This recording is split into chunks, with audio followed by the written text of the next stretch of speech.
안녕하십니까, 김주성입니다. 새벽에 읽는 성경 말씀 시작하겠습니다. 오늘 읽을 말씀은 여호수아 13장입니다. 여호수아 13장부터는 가나안 땅의 분배가 시작됩니다. 모든 땅을 다 정복하고 나서 전부 진멸하고 텅 빈 땅을 가서 차지하라는 그런 의미의 분배가 아닙니다. 가서 정복하라는 의미의 분배입니다. 어디까지 갈지를 정해주는 것입니다. 영적인 대쟁투도 마찬가지입니다. 큰 전투는 공동체에서 함께하지만 최종적으로 끝까지 싸워야 할 몫이 모든 개인들에게 남아 있습니다. 하나님께서 성도들에게 분배하시는 몫과 투쟁의 분야가 어디까지인지 확인하는 것이 중요합니다. 확인하시고 끝까지 최선을 다해야 합니다. 성경 새김에 읽기 시리즈 제235화 2021년 8월 25일 아침 여호수아 13장 읽기 시작합니다. 여호수아 13장 1절부터 33절까지 먼저 읽겠습니다. 여호수아가 나이가 많아 늙음에 여호와께서 그에게 이르시되 너는 나이가 많아 늙었고 얻을 땅이 매우 많이 남아있도다. 이 남은 땅은 이러하니 블레셋 사람의 모든 지역과 그술 족속의 모든 지역 곧 애굽 앞 시올 시내에서부터 가나안 사람에게 속한 북쪽 에그론 경계까지와 블레셋 사람의 5 통치자들의 땅 곧 가사 족속과 아스돗 족속과 아스글론 족속과 가드 족속과 에그론 족속과 또 남쪽 아위 족속의 땅과 또 가나안 족속의 모든 땅과 시돈 사람에게 속한 무아라와 아모리 족속의 경계 아베까지와 또 그발 족속의 땅과 해 뜨는 곳에 온 레바논 곧 헤르몬산 아래 바알갓에서부터 하맛에 들어가는 곳까지와 또 레바논에서부터 미스르봇 마임까지 산지의 모든 주민 곧 모든 시돈 사람의 땅이라. 내가 그들을 이스라엘 자손 앞에서 쫓아내리니 너는 내가 명령한 대로 그 땅을 이스라엘에게 분배하여 기업이 되게 하되 너는 이 땅을 9지파와 므낫세 반지파에게 나누어 기업이 되게 하라 하셨더라. 므낫세 반지파와 함께 르우벤 족속과 갓 족속은 요단 저편 동쪽에서 그들의 기업을 모세에게 받았는데 여호와의 종 모세가 그들에게 준 것은 이러하니 곧 아론은 골짜기 가에 있는 아로엘에서부터 골짜기 가운데 있는 성읍과 디본까지 이르는 메드바 온 평지와 헤스본에서 다스리던 아모리 족속의 왕 시온의 모든 성읍 곧 암몬 자손의 경계까지와 길르앗과 및 그술 족속과 마아가 족속의 지역과 온 헤르몬 산과 살르가까지 온 바산 곧 르바의 남은 족속으로서 아스다롯과 에드레이에서 다스리던 바산 왕 옥의 온 나라라. 모세가 이 땅의 사람들을 쳐서 쫓아냈어도 그술 족속과 마아가 족속은 이스라엘 자손이 쫓아내지 아니하였으므로 그술과 마아갓이 오늘까지 이스라엘 가운데에서 거주하니라. 오직 레위 지파에게는 여호수아가 기업으로 준 것이 없었으니 이는 그에게 말씀하신 것과 같이 이스라엘의 하나님 여호와께 드리는 화제물이 그들의 기업이 되었음이더라. 모세가 르우벤 자손의 지파에게 그들의 가족을 따라서 기업을 주었으니 그들의 지역은 아르논 골짜기 가에 있는 아로엘에서부터 골짜기 가운데 있는 성읍과 메드바 곁에 있는 온 평지와 헤스본과 그 평지에 있는 모든 성읍 곧 디본과 바못 바알과 벳 바알 무온과 야하스와 그데못과 메바앗과 기랴다임과 신마와 골짜기의 언덕에 있는 세렛사할과 벳부올과 비스가 산기슭과 벳여시못과 평지 모든 성읍과 헤스본에서 다스리던 아모리 족속의 왕 시온의 온 나라라.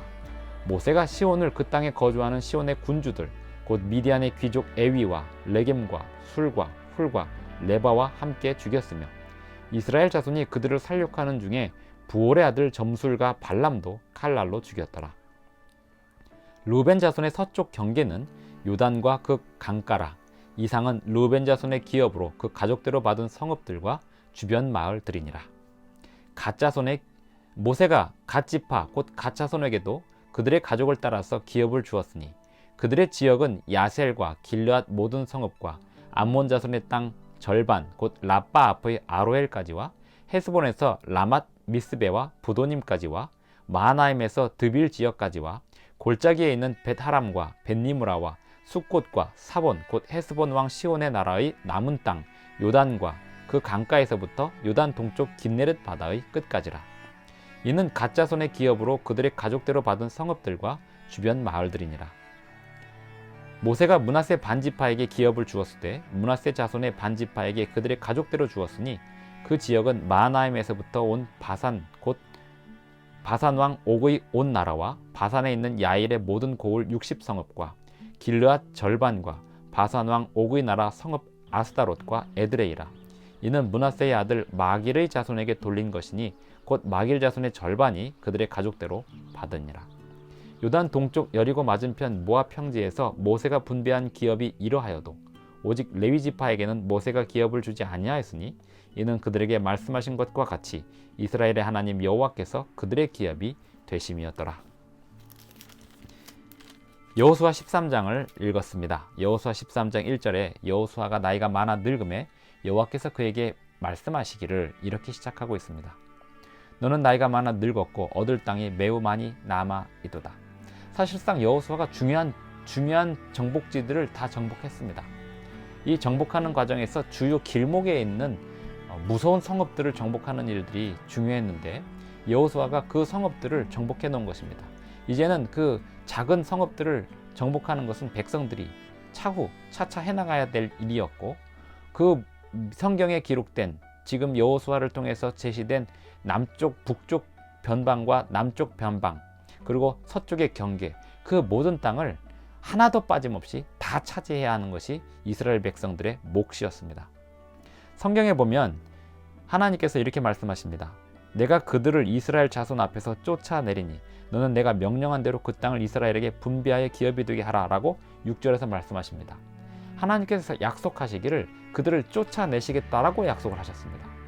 그리고 백성들은 그 말씀을 믿고 가서 쫓아내어야 했습니다.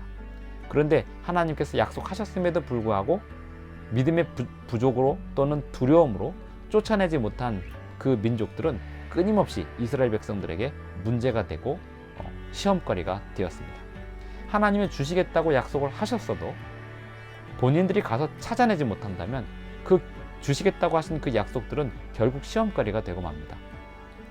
다윗 시대의 블레셋의 골리앗, 무서운 장수였습니다. 이스라엘 백성들을 두려움에 떨게 했던 그 골리앗의 출현은 왜 가능하게 되었을까요? 본래 이스라엘 백성들이 블레셋 땅을 전부 정복했어야 하는데 그들을 다 정복하지 못한 결과들이었습니다. 여호수아 13장은 이스라엘 백성들이 마땅히 정복했어야 할 땅의 경계, 사방 경계를 다 말해주고 있습니다. 그리고 8절부터 14절까지는 요단 동쪽 기업의 분배가 나오는데 므낫세 반지파와 함께 르우벤 족속과 갓 족속에게 모세가 준 성읍들을 이야기합니다. 15절부터는 르우벤 지파에게 준 성읍들, 24절부터 28절까지는 갓 자손에게 준 성읍들, 29절부터 33절까지는 동쪽 므낫세 반지파가 요단강을 사이에 두고 동쪽과 서쪽을 차지했고, 므낫세는 굉장히 이 전투를 잘하는 용감한 사람들이었기 때문에 넓은 땅을 차지했습니다. 그래서 요단강 동쪽에도 므낫세에 특별히 요구하지 않았음에도 불구하고 그들에게 제공이 되었습니다. 아무튼 이 요단강 동쪽에서 바산 왕 옥의 나라가 여러 번 등장하는데요. 모세가 바산 왕 옥을 정복할 때 엄청난 전쟁을 벌였습니다. 왜냐하면 굉장히 정복할 수 없는 성읍들을 정복했거든요. 여호수아의 전쟁은 하나님이 하시는 거였습니다. 여리고를 무너뜨린다든지 아이성을 작전을 다 일일이 하나님이 짜주신다든지, 사실 이 모세가 한 백성들에게 지시해서 한 바산왕 옥과의 전투는 엄청난 전쟁이었고 하나님께서 그들을 시험하시는 전쟁이었습니다. 40년 전에 정탐꾼들이 우리는 저 가나안 땅을 정복하지 못한다라고 해서 좀 더 어려운 상황에서 전쟁을 치렀는데 하나님께서 그들을 도와주셔서 굉장히 난공불락의 요새들을 일일이 전투로 요단강 동쪽의 땅들, 특별히 바산왕 옥의 나라들은 굉장히 난공불락의 요새들이었는데 그것을 일일이 전투로 찾아내고 공략하고 몰락시켰습니다. 그래서 이 바산 지역의 전투는 이스라엘 백성들에게 굉장히 큰 용기를 남기게 되었습니다. 그래서 여호수아는 그 용기를 가지고 요단강을 건널 수 있었던 것이었습니다.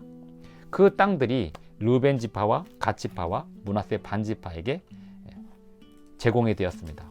사실 이 땅들은 이스라엘 백성들에게 용기를 주는 땅들이었고 본래 하나님께서 그 땅을 계획하지 않으셨던 것으로 보이고 이 요단강 이쪽 편의 가나안 땅을 넓게 차지하는 것이 하나님의 계획이었던 것으로 보이는데, 르벤 지파와 갓 지파가 특별히 요구해서 여기 우리가 머물면 안 되겠느냐라고 모세에게 요구했을 때 모세가 매우 많이 놀랐지만 그 땅을 결국엔 주게 됩니다. 사실은 이 땅은 요단강 이편이기 때문에 다른 지파들과는 격리되는, 강을 하나 사이에 두고 격리되는 지역이기 때문에 위험 부담이 많습니다. 왜냐하면 이스라엘 백성들의 이 전통을 지키고 신앙 율법을 지키는 데 있어서 그 서로 떨어져, 이 강을 사이에 두고 떨어진 곳에 자리를 차지하기 때문에 매우 위험한, 어떻게 보면 신앙적 전통을 서로 연결하기에 어려운 부분이 있을 수 있었지만, 그럼에도 불구하고 모세는 그들에게 허용을 해 주었고, 대신 레위 지파들을 그 요단강 동쪽에 전략적으로 많이 배치하면서 이들에게 계속해서 강조하기를, 레위 지파는 기업이 없다. 그 얘기는 너희들이 이 레위 지파에게 11조와 헌물을 끊임없이 바쳐서 레위 지파가 하나님 앞에 제물을 잘 드릴 수 있도록, 그리고 예배를 잘 드릴 수 있도록, 하나님 앞에 사역을 잘 할 수 있도록 도와야 한다라고 강조하고 있습니다. 14절, 여호수아 13장 14절, 오직 레위 지파에게는 여호수아가 기업으로 준 것이 없었으니 이는 그에게 말씀하신 것과 같이 이스라엘의 하나님 여호와께 드리는 화제물이 그들의 기업이 되었음이더라. 또 13장 마지막 33절에도 오직 레위 지파에게는 모세가 기업을 주지 아니하였으니 이는 그들에게 말씀하신 것과 같이 이스라엘의 하나님 여호와께서 그들의 기업이 되심이었더라. 여호와께서 그들의 기업이 되심이었더라는 말은 사실은 달리 말하면 그 지파들이 레위 지파들에게 11조와 헌물을 계속해서 다르게 충분히 바쳐서 그 레위 지파가 하나님 안에서 사역을 하는데 부족함이 없게 공급하도록 하신 것이었습니다. 이렇게 하면서까지 하나님께서 그들을 돌보시려고 했던 의지가 보이는 것입니다. 사실 하나님의 백성들이 하나님을 섬긴다는 것은 하나님께 헌물을 드리는 게 전부라 해도 과언이 아닙니다. 하나님께 예배한다는 건 그저 말씀을 듣고 기도하고 찬송하고 마음의 안정을 취하는 것, 그것이 전부가 아닙니다. 하나님께 예배한다는 건 언제든지 하나님께 드리는 것이 있어야 됩니다. 마음을 드린다는 건 결국 우리의 인생에서 정말 중요하게 생각하는 헌물들, 제물들, 하나님 앞에 아낌없이 바치는 것입니다. 사실상 모든 예배에는 하나님께 드리는 헌물이 있어야 됩니다.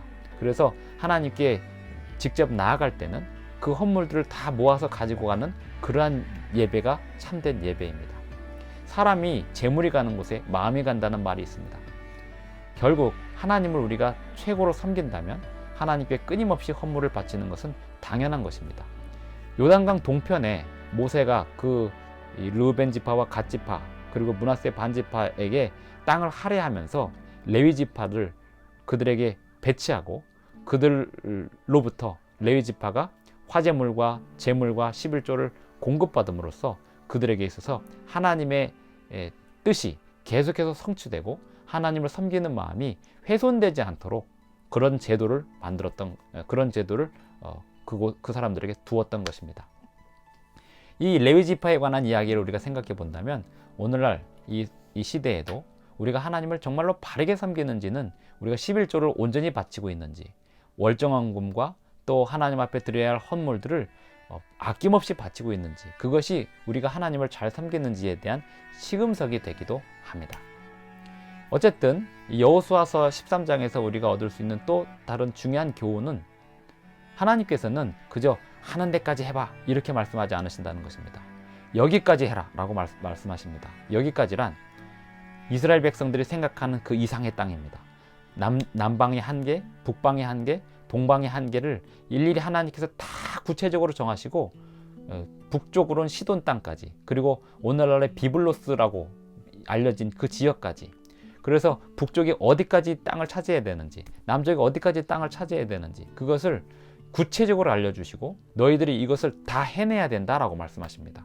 그리고 대전제, 내가 그 땅의 민족들을 쫓아낼 것이다 라고 대전제를 주셨습니다. 하나님께서 오늘 이스라엘 백성들에게 주셨던 그 말씀처럼 우리 각자에게도 분명한 목표를 주시는 것 알고 계십니까? 하나님이 우리에게 주시는 목표를 분명히 들으셔야 됩니다. 교회가 해야 할 몫이 있다면 각자 개인들이 해야 할 몫이 있습니다. 교회가 해야 할 몫이 있다면 각 가정들이 해야 할 몫이 있습니다. 각 가정의 은밀한 곳까지도 하나님께서는 모든 전투에서 승리하기를 바라고 계십니다. 우리가 교회 갈 때 바른 복장으로 하고 성경을 들고 다니고, 하지만 가정에서는 하나님의 백성다운 삶이 아니라면 우리는 가정에서의 전투를 승리로 이끌어야 됩니다. 가정 구석구석을 하나님의 성전처럼 하나님의 말씀으로 채워야 합니다. 우리의 삶의 모든 영역 끝까지, 우리의 모든 이 몸의 세포의 끝까지 하나님의 성전으로 삼고 하나님의 말씀으로 가득 채워야 됩니다. 이 세상에 사는 날 동안, 예수님 오시는 날까지 이 전투는 끝이 없습니다. 오늘도 이 전투에서 끝까지 승리하시고, 주님께서 먼저 주신 약속, 내가 너에게 함께 하겠고 승리를 주겠다라고 한 그 약속을 붙들고 끝까지 승리하시는 저와 여러분이 되기를 바라면서 오늘 여호수아 13장 낭독을 마치겠습니다. 기도하겠습니다. 하늘에 계신 우리 아버지, 오늘도 우리에게 새 아침을 주셔서 감사합니다. 오늘 하루도 주님 안에서 우리에게 주시는 모든 몫을 다 해낼 수 있도록 도와주시고, 우리에게 주시는 모든 사명들을 잘 감당할 수 있도록 도와주시오며, 절제하게 하시고 또 주님 앞에 균형 잡힌 삶을 살게 하시고, 좌로나 우로나 치우치지 않게 하시고, 정로로 가면서 끝까지 전진하는, 그리고 온전히 해내는 그러한 삶을 살게 하여 주시옵소서. 예수님의 이름으로 기도드리옵나이다. 아멘. 끝까지 시청해 주셔서 대단히 감사합니다. 오늘도 행복한 하루 되십시오.